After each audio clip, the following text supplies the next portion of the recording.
नमस्कार। आज हम आपको बताएंगे Assam UCC versus Uttarakhand and Gujarat में क्या डिफरेंस है। शादी, तलाक, लिव इन रिलेशनशिप असम का यूसीसी उत्तराखंड गुजरात से कितना अलग और कितना सख्त है। उत्तराखंड और गुजरात के साथ असम की हेमंत बिस्वा सरकार ने राज्य में यूनिफॉर्म सिविल कोड लागू करने का फैसला किया है। सरकार ने विधानसभा में यूसीसी विधेयक पेश किया। तीनों ही राज्यों का एक उद्देश्य, लेकिन इसमें क्या कोई अंतर है? असम का यह यूसीसी बिल उत्तराखंड और गुजरात से कितना अलग है? तीनों में क्या अंतर है? असम की नई भाजपा सरकार राज्य में यूनिफॉर्म सिविल कोड लागू करने का फैसला लिया है। इस तरह उत्तराखंड, गुजरात और असम तीसरा राज्य बनने को तैयारी में है जिसमें यूसीसी लागू होगा। तीनों ही राज्यों का उद्देश्य एक है कि तीनों राज्यों में बिल में प्रावधान किए जाएं और उसमें मामूली अंतर भी दिखाई दे रहा है। असम के संदर्भ में समझने का प्रयास करते हैं यह बिल उत्तराखंड और गुजरात से कितना अलग है और तीनों राज्यों में क्या अंतर है। यूनिफॉर्म सिविल कोड, जिसको शॉर्ट फॉर्म में हम लोग यूसीसी भी कहते हैं, भारत में एक प्रस्तावित कानून है जो नागरिकों के लिए विवाह, तलाक, विरासत और गोद लेने जैसे व्यक्तिगत मामलों का एक सामान्य नियमों के तहत लाएगा, चाहे उनका धर्म कुछ भी हो। भारतीय संविधान की अनुच्छेद 44 राज्यों को अपने नागरिकों के लिए एक सामान्य नागरिक संहिता सुनिश्चित करने की निर्देश देता है। हाल के वर्षों में कई राज्यों में इस दिशा में कड़े कदम उठाए गए हैं। उत्तराखंड पहला राज्य है जिसने इसे लागू किया। उसके बाद गुजरात, अब असम ने इस दिशा में कदम आगे बढ़ाया है। उम्मीद की जानी चाहिए कि भाजपा शासित बाकी राज्य भी इस कानून को लागू करने पर विचार करेंगे। असम समान नागरिक संहिता बिल 2026। असम, उत्तराखंड और गुजरात के बीच यूसीसी बिल पेश करने वाला तीसरा राज्य बन गया है, जिस बिल का उद्देश्य व्यक्तिगत कानूनों के सुधार और एकरूपता लाना है। असम सरकार ने इसी महीने 13 मई 2026 को यूसीसी मसौदे की मंजूरी दी। इसे 25 मई 2026 को राज्य के विधानसभा में पेश किया गया। इस बिल के मुख्य प्रावधान निम्नवत हैं। विवाह के लिए न्यूनतम आयु लड़कियों की 18 और लड़कों की 21। बहुविवाह पर सख्त प्रतिबंध का प्रस्ताव, जिसके उल्लंघन पर भारतीय न्याय संहिता के तहत 2023 के तहत 7 साल तक की कैद। सभी विवाह और तलाकों को 60 दिन के भीतर पंजीकरण अनिवार्य है। अब बात करते हैं तलाक की। तलाक के सामान्य आधार प्रस्तावित हैं। लिव इन रिलेशनशिप का हर 1 महीने के भीतर पंजीकरण होना चाहिए। पंजीकरण न कराने पर 3 महीने तक की कैद या 10,000 रुपये जुर्माना होगा।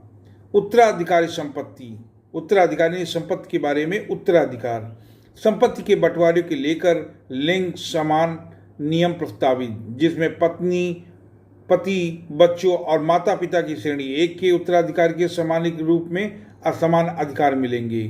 कानूनी बदलाव, अब बिल असम मुस्लिम विवाह और तलाक पंजीकरण अधिनियम 2024 को निरस्त कर देगा। हालांकि बिल में एक सेविंग क्लॉज है जो इस कानून को लागू करने से पहले बहुविवाह वाली शादियों की कानूनी सुरक्षा प्रदान करता है। विशेष छूट, उत्तराखंड की तरह असम बिल में राज्य के पहाड़ी और मैदानी दोनों क्षेत्रों के सभी अनुसूचित जनजातियों को इसके दायरे से पूरी तरह बाहर रखा गया है। अब बात करते हैं उत्तराखंड में सामान्य नागरिक संहिता कानून 2024, जिसे शॉर्ट फॉर्म में यूसीसी भी कहते हैं। उत्तराखंड स्वतंत्र भारत का पहला राज्य जिसने यूसीसी कानून को लागू किया।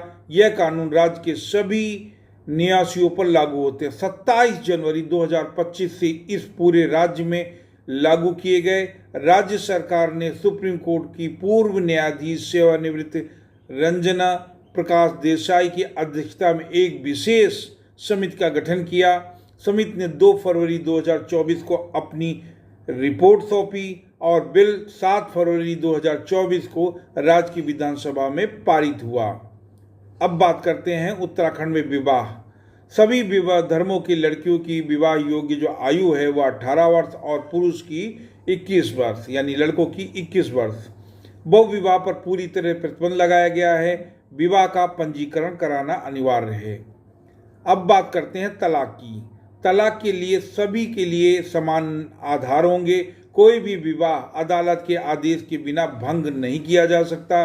3 तलाक, निकाह, हलाला, इद्दत जैसी प्रथाओं को प्रतिबंधित किया गया है और दंडनीय अपराध बताया गया है। जी हाँ, दंडनीय अपराध। अब बात करते हैं जो कि आजकल बहुत चलन में है उत्तराखंड में, live in relationship. Live in relationship जोड़ों के लिए 1 महीने के भीतर पंजीकरण करवाना अनिवार्य होगा। पंजीकरण न कराने पर 3 महीने तक की कैद, 10,000 रुपये जुर्माना हो सकता है। ऐसे संबंधों से पैदा हुए बच्चों को कानूनी वैधता मिलेगी और महिला साथी को रखरखाव का अधिकार दिया गया है। अब बात करते हैं संपत्ति उत्तराधिकार। संपत्ति में उत्तराधिकारी कौन होगा? बेटे बेटियों और पैतृक और स्व अर्जित संपत्ति के में समान अधिकार दिए गए हैं। यह नियम गोद लिए गए और सेरोगेसी से पैदा हुए बच्चों पर भी लागू होते हैं। अब छूट किन किन को है? विशेष छूट। इस कानून के प्रावधान अनुसूचित जाति के सदस्यों पर लागू नहीं होते ताकि उनकी पारंपरिक प्रथाओं और रीति रिवाजों की रक्षा हो सके। अब बात करते हैं गुजरात। यूसीसी समान नागरिक संहिता की पहल। गुजरात ने भी यूसीसी लागू करने का फैसला किया है। उसने उत्तराखंड के मॉडल को बेहद मामूली सुधारों के साथ अपनाया है। गुजरात सरकार ने इसके लिए एक समिति का गठन किया है। रिपोर्ट मिलने के बाद ही यह बिल विधानसभा में पेश होगा। मार्च 2026 में इसे पास भी कर दिया गया। इसके लागू होने की प्रक्रिया चल रही है, लेकिन ड्राफ्ट से पता चला है गुजरात का यूसीसी कानून काफ़ी हद तक उत्तराखंड के कानून के समान होने की उम्मीद है, जिसमें विवाह, तलाक, विरासत और लिव इन रिलेशनशिप के लिए सामान्य नियम होंगे। तीनों राज्यों के कानूनों में क्या कॉमन है? एक समान लक्ष्य। तीनों राज्यों के मुख्य उद्देश्य व्यक्तिगत कानूनों को सुव्यवस्थित कर लैंगिक न्याय और समानता को बढ़ावा दिया गया है। मुख्य सुधार: बहुविवाह पर प्रतिबंध, विवाह के लिए एक समान आयु, विवाह तलाक का अनिवार्य पंजीकरण होना तीनों के दृष्टिकोण का केंद्र है। रिलेशनशिप: लिव इन रिलेशनशिप का विनियमन किया गया है। तीनों राज्य लिव इन रिलेशनशिप संबंधों की कानून दायरे में ला रहे हैं ताकि ऐसे संबंधों से पैदा हुए बच्चों और महिलाओं को कानूनी सुरक्षा मिल सके। आदिवासियों को छूट यानी एसटी शेड्यूल ट्राइब को छूट दी गई है। सबसे महत्वपूर्ण समानताओं में से एक यह है कि तीनों राज्यों ने अपनी जनजाति आबादी की अनूठी संस्कृति और पारंपरिक प्रथाओं को सम्मान करते हुए उन्हें यूसीसी दायरा से बाहर रखा गया है। इस प्रकार कुछ मुख्य अंतर हैं 3 राज्यों में। कार्यान्वयन का चरण: उत्तराखंड कानून लागू कर चुका है, जबकि असम और गुजरात अभी प्रक्रिया में हैं। विशिष्ट कानूनी संदर्भ: असम का बिल विशेष रूप से असम मुस्लिम विवाह तलाक पंजीकरण अधिनियम 2024 को निरस्त करता है, जो कि राज्य की विशिष्ट कानूनी सुधारों का हिस्सा है। लिव इन रिलेशनशिप: उत्तराखंड ने अपने लिव इन रिलेशनशिप की कानूनी चुनौतियों और सार्वजनिक बहस के बाद संशोधित किया है। इसमें निजता के प्रति अधिक संवेदनशील हो गया है। असम का बिल शुरुआती कठोर प्रावधानों जैसा दिखता है। सेविंग क्लॉज क्या है? असम के बिल में यूसीसी लागू होने से पहले मौजूद बहुविवाह वाली शादियों की कानूनी संरक्षण देने का प्रावधान एक अनूठा पहल है, जो असम के कानून के से स्पष्ट रूप में उल्लिखित नहीं है। असम, उत्तराखंड और गुजरात द्वारा सामान्य नागरिक संहिता का दिशा में उठाए गए कदम भारत में व्यक्तिगत कानूनों के एक नए अध्याय का कानून संकेत देते हैं।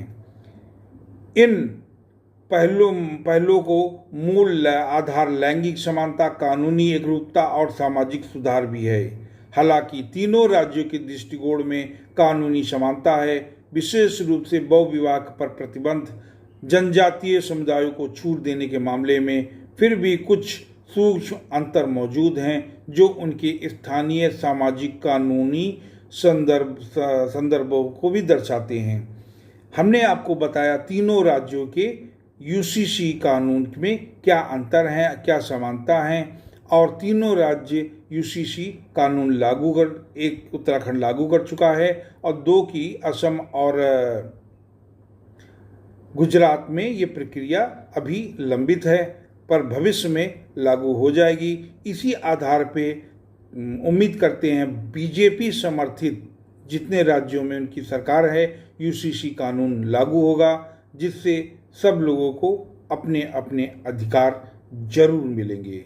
वीडियो आपको कैसी लगी कमेंट बॉक्स में अपनी राय जरूर दीजिएगा। मिलते हैं एक नए वीडियो में नए जानकारी के साथ। नमस्कार।